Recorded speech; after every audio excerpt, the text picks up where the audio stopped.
Good evening, everybody. And we have an amazing guest with us today. Honestly, I don't think Nandan Kamath needs any introduction, at least in both of our networks. But even then, for people who are joining us for the first time, a quick, brief introduction about Nandan. So Nandan is a sports lawyer, a sports person at heart, obviously. So Nandan has done, BA LLB in NLU Bengaluru, and then he moved to Oxford as a Rhodes Scholar, and then you have pursued your LLM in Harvard Law School. So that's a quite rich, body of experience. So Nandan, first of all, welcome to the bridge. Thank you for joining this session. Thank you so much, Arshi, and thank you to the Bridge for having me. It's a pleasure to be speaking with you. Yeah. And since we spoke about your association with, Harvard, I think a good starting point to have this conversation should be that morning when you read the headline in the newspaper that come the our Kamath the man. So if you can take our audience back to that day when you read that headline, what you felt and how it all happened. Yeah, I mean that's the first line of my book. In fact, so that was I was a young cricketer in Karnataka. I captained the Karnataka team, and I played to a reasonably high level until I went off to law school. At which point I'd actually given up playing professionally, or at least aspiring to have a career in cricket. But when I went back to Oxford, I actually took that up back again seriously. I just thought it was a great opportunity to play in a new environment, new coaching, and I was really enjoying it. But unfortunately, I actually had a back injury, and while I'd been selected for the Oxford team, I never managed to play for it. But after I'd recovered from the injury and surgery, I was playing for my college teams, and that was my second year at Oxford, and I was enjoying it, and I had some good performances. And one day I woke up to this headline from a match that had been held a few days before, and I just found it was such an amazing headline, and I didn't care about the runs, but I couldn't believe that I hadn't come up with that headline myself. So, but that was all before LinkedIn and having to have fancy taglines. But if I had to make up a tagline for myself, maybe that's one I should put up on LinkedIn. Yeah, maybe that can be your next book. Who knows? I've already used it, unfortunately, in this one. Yeah, absolutely. And as we were talking backstage, that why this book is important to be read by all of the sports enthusiasts, and more so, uh, each one of us, be it we are a professional in the industry or we are just a sports fan. So there is a very interesting point that you have made, is that why sports governance should be important to each one of us, right? So if you can quickly in brief help our audience understand in your own language right now, like why it is important for us to take interest in sports governance and the impact which it will have. No, thanks for that question, Ashi, because it actually, the book is about, in the first instance, answering that question for myself. I mean, I spend a lot of time working in the area. I work in sport, I work in sports development, sports law, and all of it comes together in the governance of sports, the rules made, and the way that they are interpreted and implemented. So, in many ways, I had to write the book to understand my own work, and then once I understood it, I just felt it was important enough to share with other people. And to me, in many ways, sports governance, sport itself is quite marginal in our lives. We enjoy it as entertainment, something that happens in the evening. We plug in, plug out, and then move on with our regular lives. So, in many ways, sport is seen as sort of an activity which we don't really need to spend any emotional time in its governance. We are involved in its heroes, our teams, the people we follow, but we don't really think, oh, why is it relevant whether the team is selected well, or whether the event is held fairly, whether the tickets are sold in a manner which everyone can access. All of these things are actually not in the front line of the things we consider important in our public discourse. But the more I read and the more I eventually wrote, I felt that sport is actually at the front line. In many ways, we've been told that sport reflects society. Sport is downstream of society. Whatever happens in society, you will end up seeing in sport. But actually, my theory here is that sport is in many ways upstream. So the things that happen in sport are actually impacting our society. The way we consider issues, the way we resolve a lot of very contentious debates. And to me, the most significant one is with respect to gender, on who is male and who is female. There are very few other spheres in the world where this debate is being fought so vigorously and with such hard edges. So there is male sport, there is female sport, and all of the sort of the debate is on whether people can participate or one or the other. And if we're actually not participating in that debate, we're sitting out one of the major debates of our time on gender, and how the fluidity of gender can be brought into a world which has been very, very gender built on a gender binary.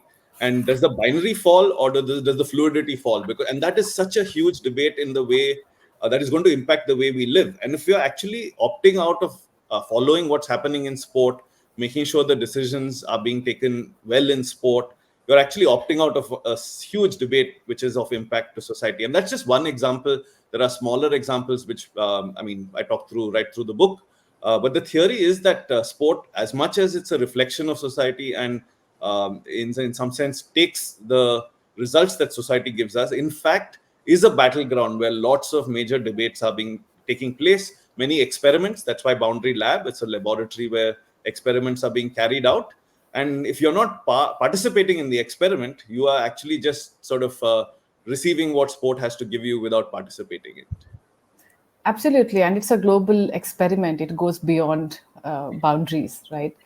So I'll come back to the gender part in some time, but before that, the book is, I would say, it is simple yet complex at the same time. In fact, the first chapter of the book talks about the meaning. How can a sport be defined in the first place, and how it talks about the physicality, and how the debate over is esports a sport, or how a physical sport like squash was not considered in the Olympics, right?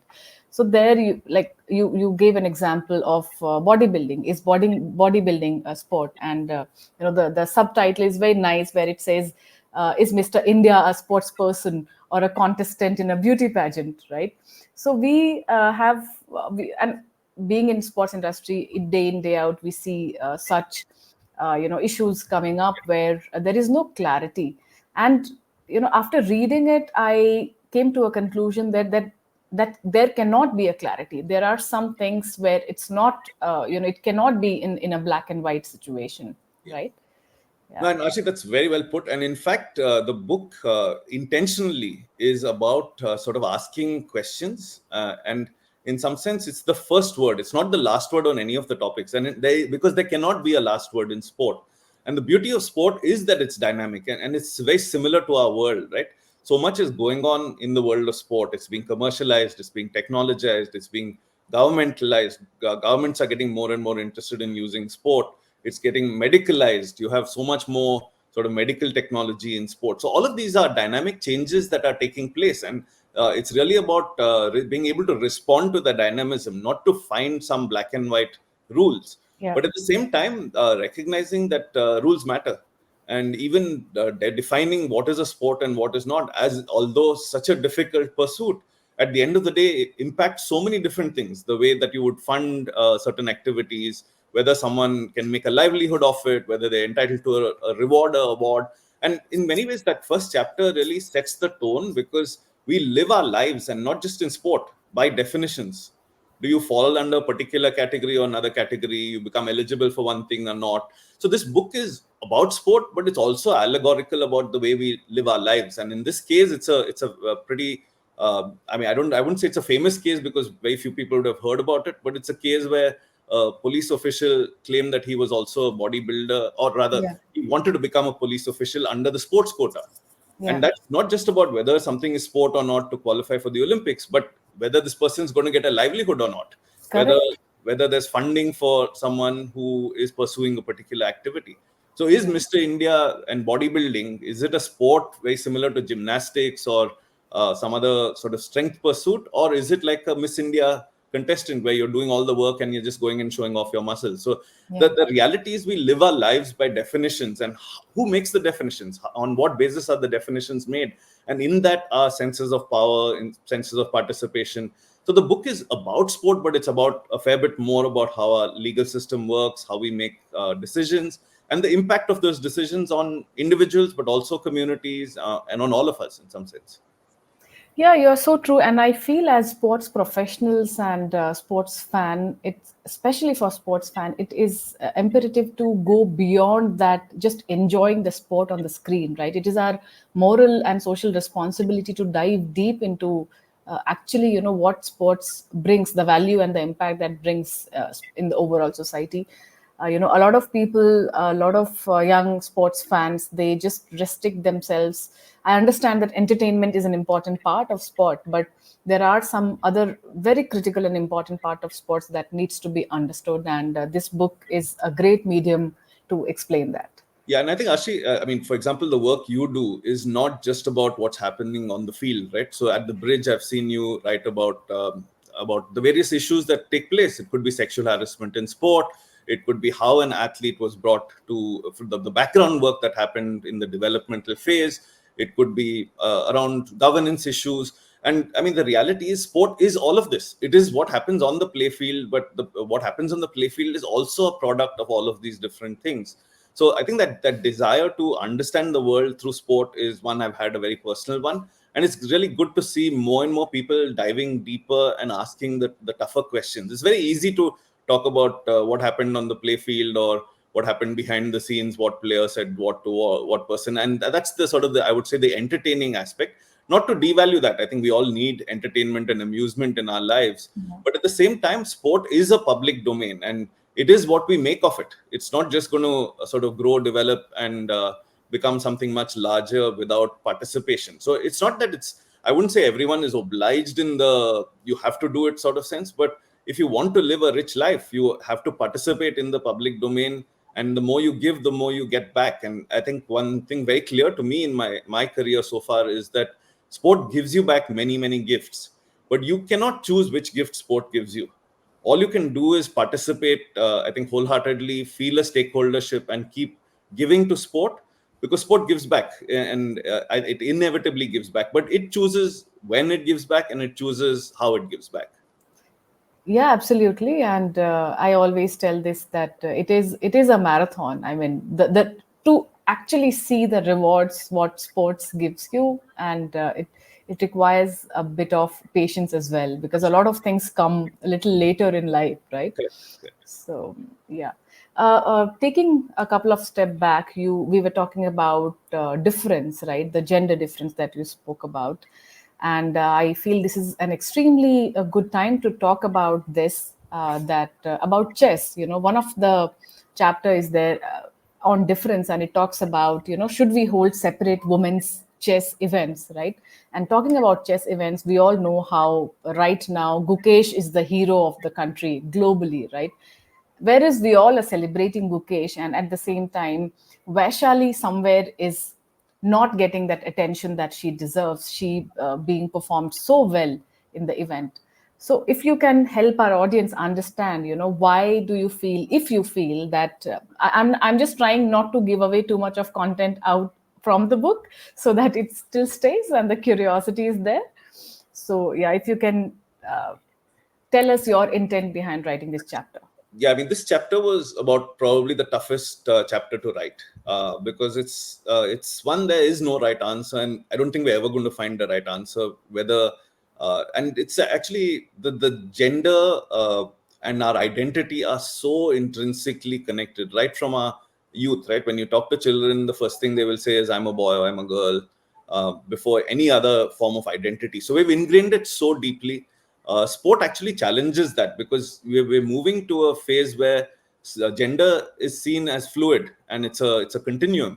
But sport is in some sense imposing a binary, right? Saying that either you're to play in the male category or the female category. I mean, there are people trying different things like open categories where there's mixed sport.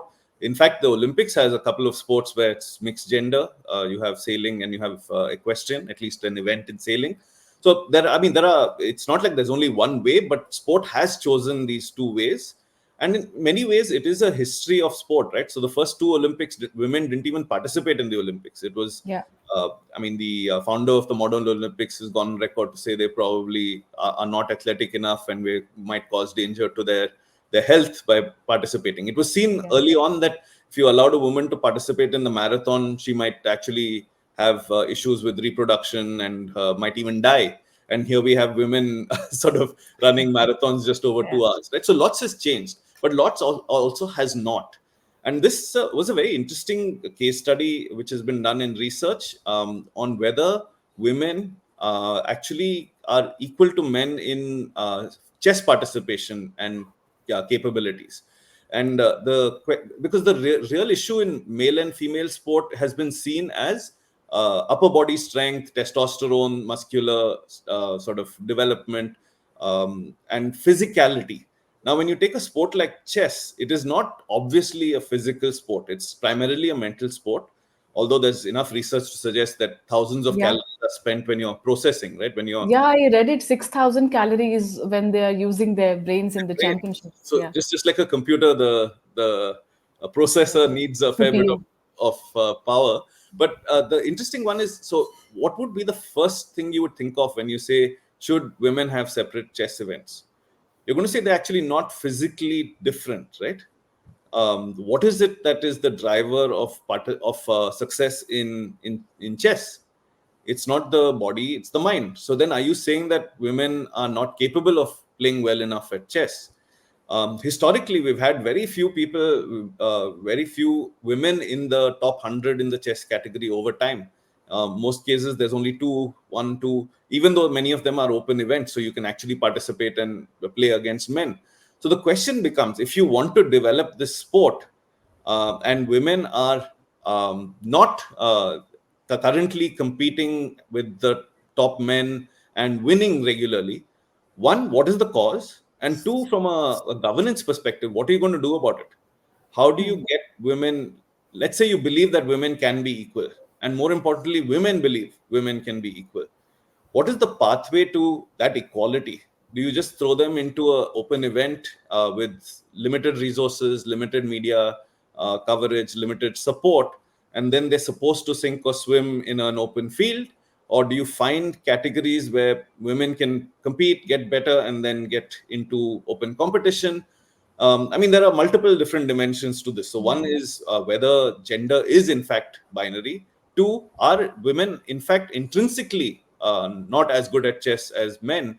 And this has many implications down for women's role in science, women's role in leadership positions. And it isn't such a straightforward, even the research suggests it isn't a straightforward physical versus mental game. There are many other dimensions, won't give away the chapter, but this actually talks a lot about how we perceive gender, not just gender of others, but our own gender and our Yeah. relationship with the other gender. So to me, it was a very difficult but interesting chapter to unravel. Yeah, yeah, absolutely. And and in fact, like the last few years, especially, we all know about Duti Chand and how she spoke. And so it is pushing our boundaries of how Yes, much we understand about ourselves absolutely. and sports. And this gender thing, it's not restricted to sports. It is a larger societal topic to understand. And it's a lot, as you said, it's not at all, black and white. And it's very much, we all need to think, and it's more for us to internalize and accept and acknowledge and try to understand the concept. But no other place are we actually encountering it so explicitly as we are doing in sport, right? Yeah, yeah, Sport is being covered, sport is being yeah. debated, and in fact, one of the unique things of sport, Ashi, is that the same rules have to be applied across the world. So and that's the beauty, why I call it the global experiment. An issue that arises anywhere, it could be Casta Semenya in South Africa, it could be Yeah, Shanti Soundarajan in India. in India. Yeah, Issue comes up, that yeah, issue has to be dealt with a uniform rule for all of the world. Because the way that the sport pyramid is organized, you cannot have a separate rule in South Africa, separate rule in India, separate rule somewhere else. Wherever you're playing the sport, you're actually feeding into a single actually tournament. You can't yeah, call it a tournament, but a single competitive structure. So yeah, it means that any human issue, whether it's someone finds a new performance enhancing substance in the US, or a new athlete with this differences in sexual development like Casta Semenya comes up, or in New Zealand a weightlifter is transitioning from male category to female category. So you have to address this, and all of the world has to address this with a common rule, which makes sports so unique. You can't just deal with it in whatever one district of South Africa, you have a different rule for Caster Semenya.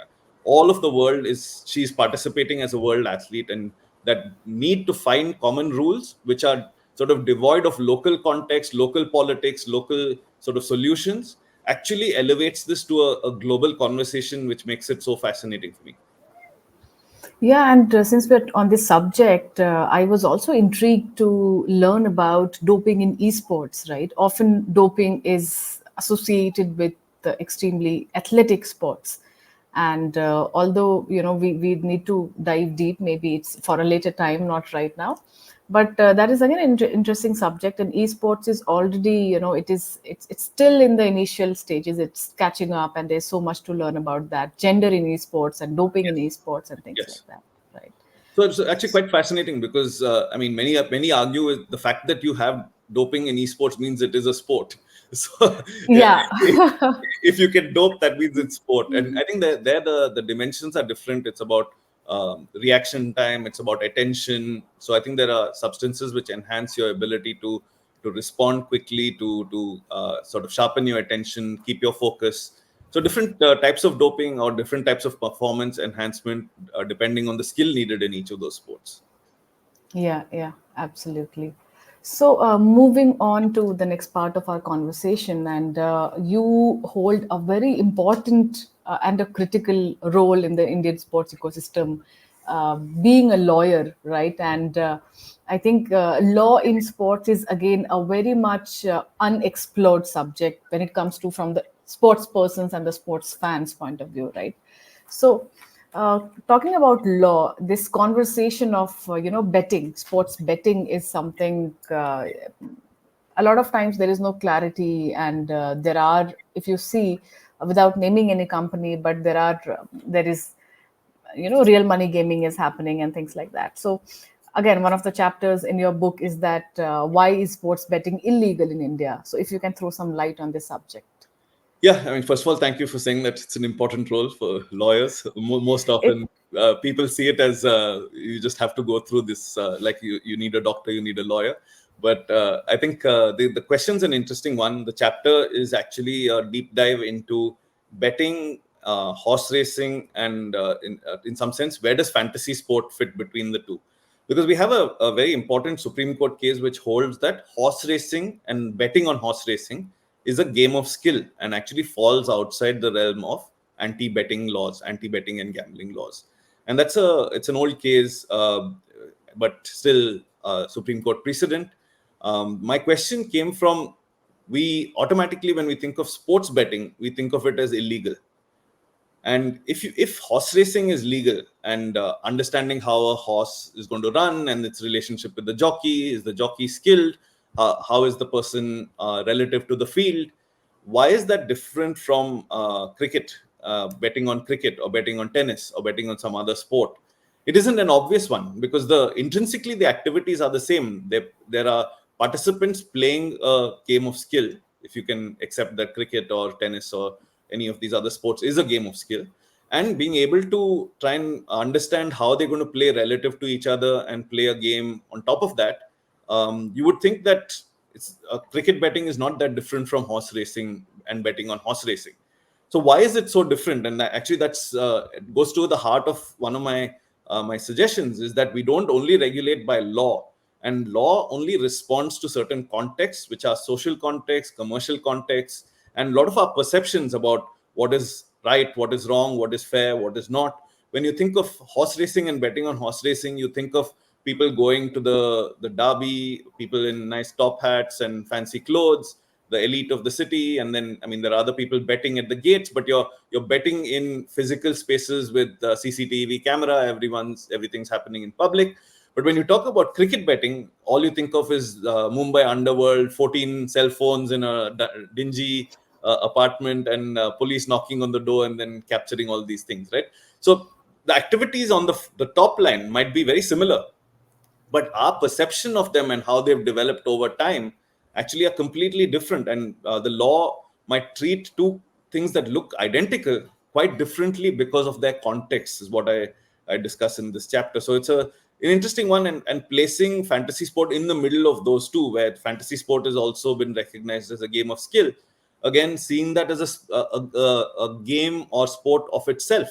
So it is not actually staking on what's happening in the real match. It's a strategic game that is built on top of these games. So just finding how the law responds to each situation very differently, and was an interesting exercise. And one of the things I look at is that law is not the only thing that regulates our behavior. In fact, we don't know it, but all of our decisions are being regulated by multiple different facets. It could be social morality, what other people are going to think. It could be markets, which is the price of certain activities. How much does something cost? We don't normally think of that as regulating our behavior. But if something is expensive, we choose not to buy it. But that is also a form of regulation. And then we have the architectures around us. So physicality and things that the real world around us permits us to do, permits us not to do. When there is a locked gate, you're unable to access, like say a tennis court is on the other side. You have a golf course, which is a private golf course. The average young person cannot go in there without permission. That is an Yeah. architectural constraint. So we're regulated in many different ways. And I think this chapter was to bring that to life, that two things which look identical can be treated extremely differently in regulation. So maybe lawyers do matter to unravel difficult questions. No, of course, of course. I mean, I'm the totally, I'm agreeing to this. It's extremely important. And see, being an entrepreneur myself in the sports ecosystem, even I end up in situations where I feel like, oh, I don't have the answers. Who should be the right person for? And there are so many. I mean, even all these athletes, they are not that much aware of the sports laws. What are their rights and their what the things that they can get from the country. So Yes. there's very less awareness. And in a country like ours, which is pluralistic in nature, and I also feel like initially we spoke about a lot of sports person, they get into because of the sports quota, right? Correct. And if you see, I'll speak थोड़ा सा in Hindi here, क्योंकि बहुत सारे लोग हैं जो under privilege background से आ रहे हैं, a lot of sports persons, right? And उनके लिए स्पोर्ट्स एक जरिया होता है to get into the job, which means bettering their livelihood. And then even then उनको मालूम नहीं है कि सच में ये स्पोर्ट है भी या नहीं. So imagine it is that basic that Mr. India person, it's so basic कि उनको जॉब चाहिए थी, and then he didn't know कि वो जो कर रहे हैं वो स्पोर्ट्स है या नहीं, right?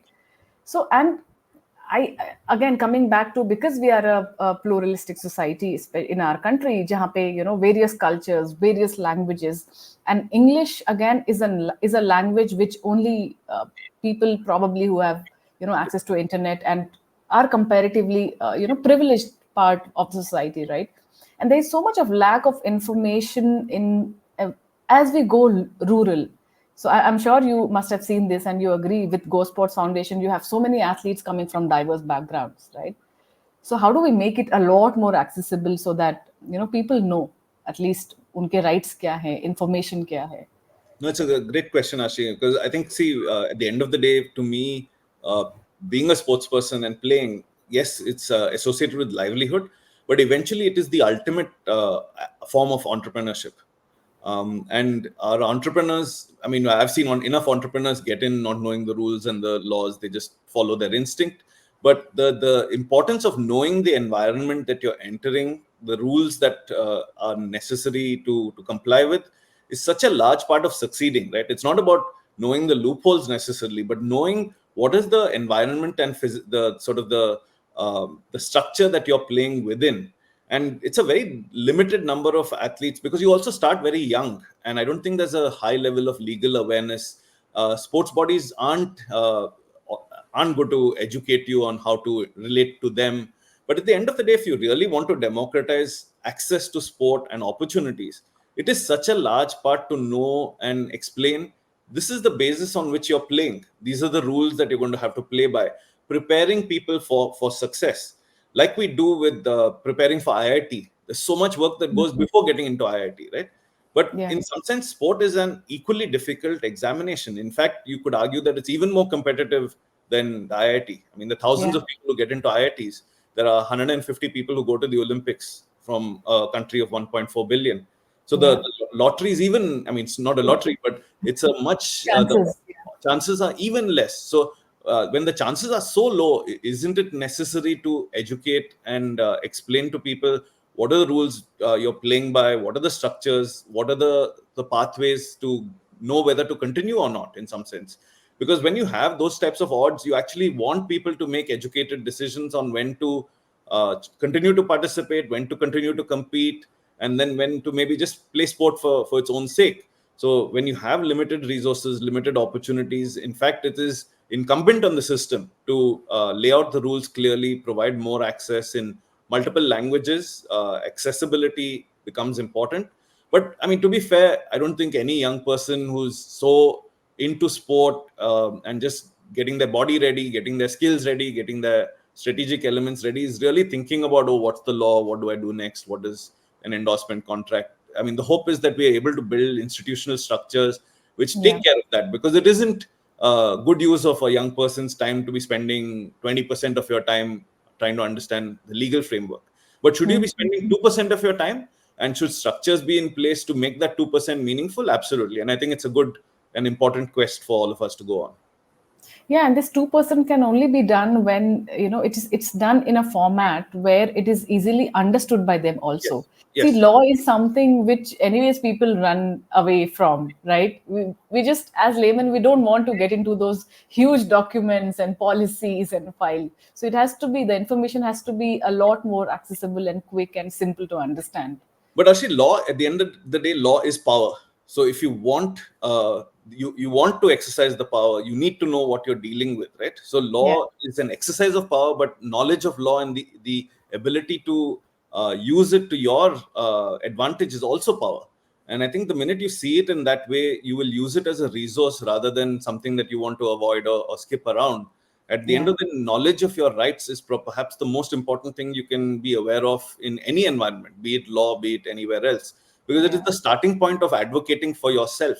And at the end of the day, a career in sport, a lot of the time, it's not just about your performance advocating, but you have to advocate for yourself. You have to claim the space. I know it's not seen like that because the power imbalance is so significant between governors and the governed, that you don't feel like you really have a voice. But that to really change that, and I think we've seen examples over the last few years of people advocating for their rights and not taking for granted the environments they provided, right? Yeah, yeah, yeah, absolutely.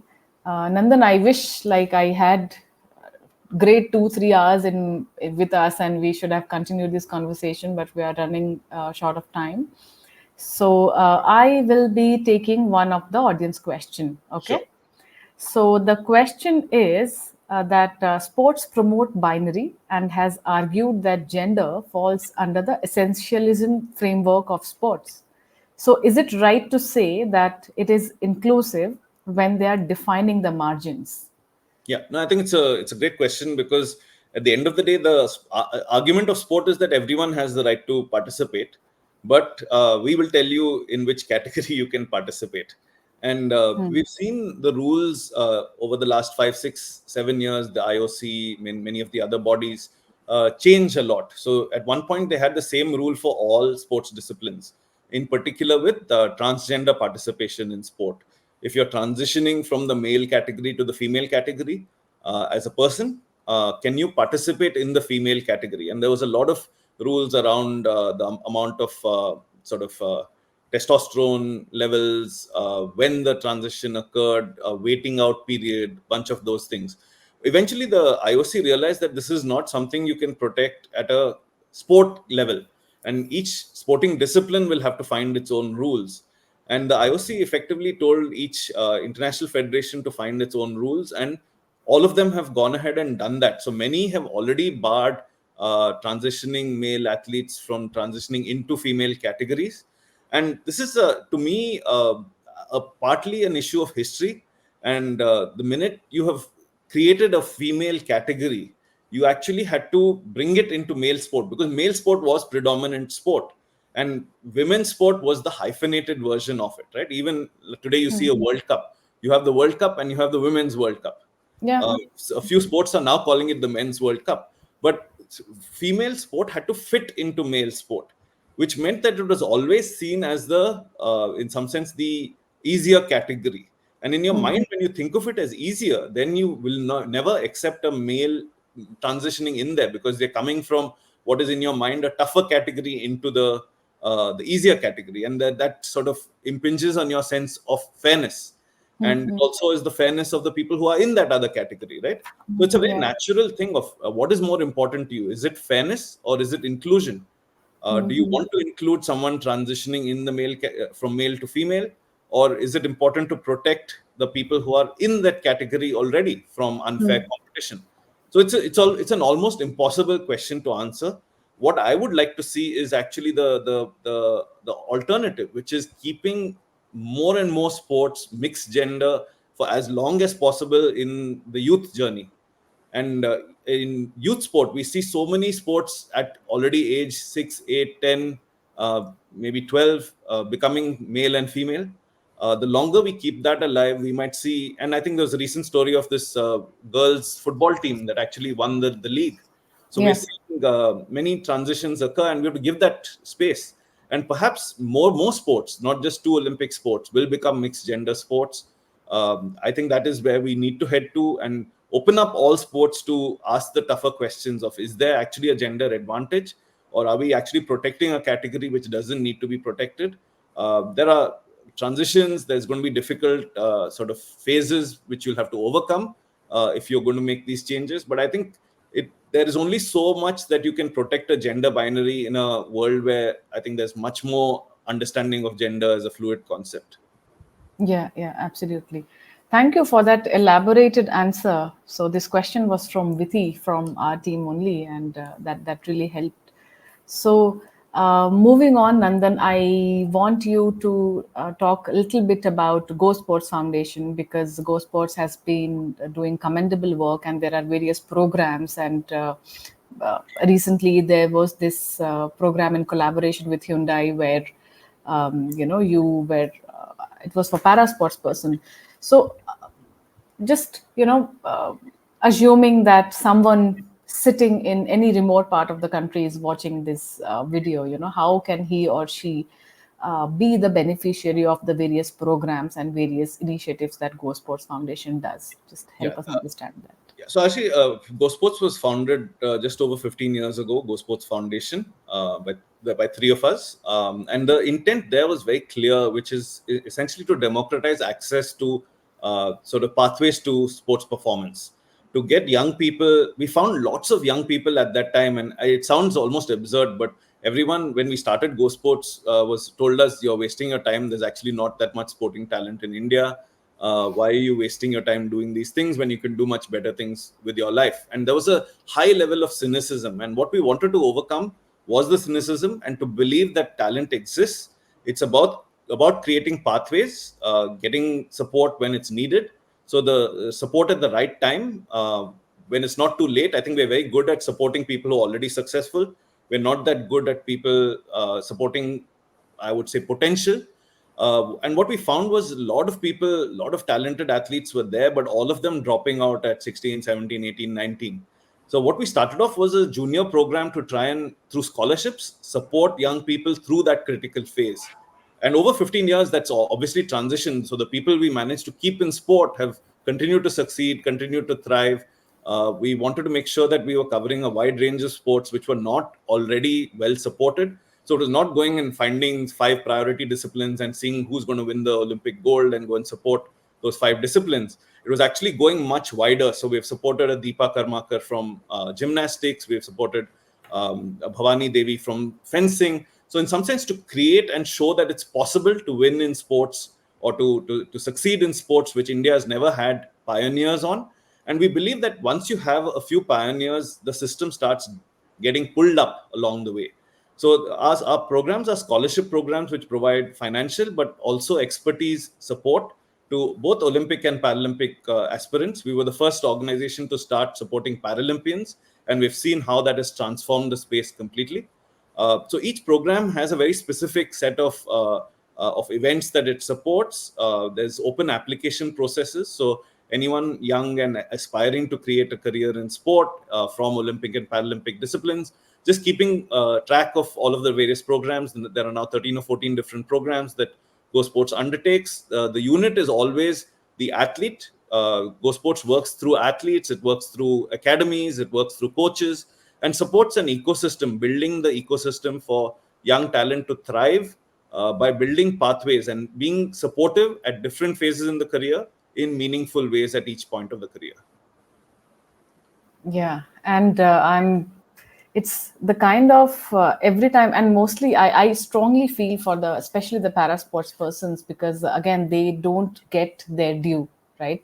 So it becomes a social responsibility also, and Go Sports supporting all these athletes, it's extremely commendable. And this is like certain things in sports, it goes beyond just the, winning or losing. And every time, like, in a way, it's you're promoting inclusion, and you're talking, you're shattering that gender gap in all the ways possible. So uh, Yeah. I think good Go Sports has definitely made strong dent in the Indian sports ecosystem. Thank you, Ash. And it's at the end of the day, it's a people's movement. I mean, we were just ordinary people building an organization, not any great sort of athletes ourselves. And to me, it's a testament to the fact that just ordinary people can participate in public life. We saw this gap. We felt we had to move beyond cynicism and start doing meaningful things. And we've got incredible support along the way of legends of sport, but more importantly, partners. So we work very closely with multiple CSR partners. It's incredible to see how that has transformed the various organizations that have supported the quest. And I think with the ability to build a platform which speaks to both corporate India as well as the athletes of India, and they need a level of, it's like a translation service, right? So you can communicate the human element of sport to the corporates, and you can communicate the professional element of what utilization certificates, receipts, reports, all of that corporate India needs. You can work with athletes to deliver that. So a good, credible platform where CSR partners can really bring change, but also athletes can get support at critical times in their career. So it's been a real pleasure to see that. We have wonderful leaders in Deepthi and the whole team who have taken this quest forward, and I think it's an incredible opportunity for all of us to participate in sport. It started like that, of how do we get off our sort of our backsides and do something meaningful in Indian sport, and just creating that neutral platform. It's a public platform. Anyone who wants to support the Indian quest in sport is welcome to participate, and there are easy ways to get there. Yeah, that's fabulous. So, Nandan, we have already exceeded the time, and I felt like covering. Yeah, as I said, that each there are 20 chapters in your book, and each of these chapters can can form a good topic for conversation.